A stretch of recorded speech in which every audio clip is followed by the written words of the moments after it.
everyone! Ako si Angel, ang inyong lingkod Duray TV. So sa video ko ngayon ay ibabahagi ko naman sa inyo ang aking tugon sa katanungan ng isa nating taga-subaybay. Kaya shoutout po sa iyo. Mabilis ang sagot lamang ito.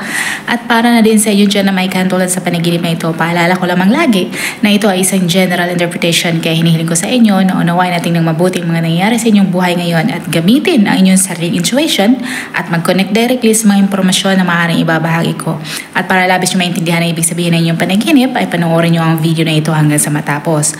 At kung ito ay nag-resonate bawat sa isa sa inyo, please leave us a comment at huwag na din kalimutang mag-like, mag-subscribe at i-hit na din ang notification bell para maging updated kayo lagi. At sa mga hindi pa nakapag-follow sa aking Facebook page, follow nyo na po Duray TV at i-share nyo na din.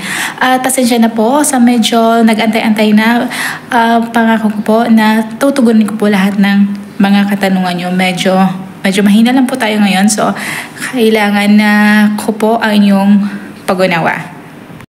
Ang pagkakaroon mo ng panaginip tungkol sa iyong anak na lalaki ay na-aksidente ay isang signal sa loved one or good friend.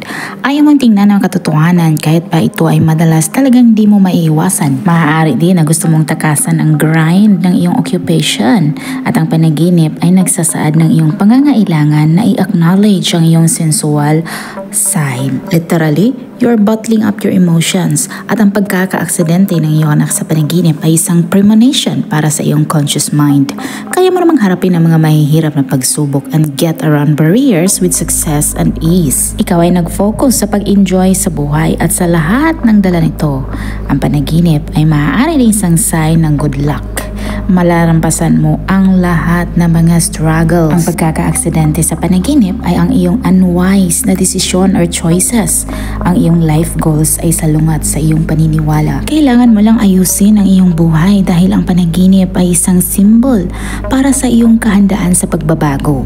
You're having difficulties or issues sa iyong personal relationship. Ang iyong anak naman sa panaginip ay isang indikasyon para sa idea that has emerged mula sa iyong subconscious.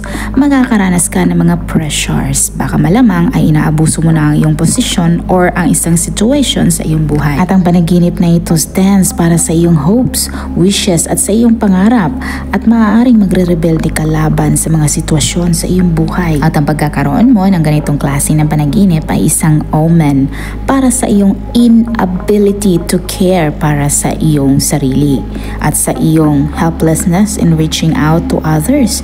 Maaaring makakaranas ka ng kawalan ng independence at maaaring makadama ka na ang iyong buhay is too structured and orderly. At ang iyong panaginip ay isang indikasyon for loss, loneliness at depression. Hindi mo iniingatan ng mga bagay na you treasure.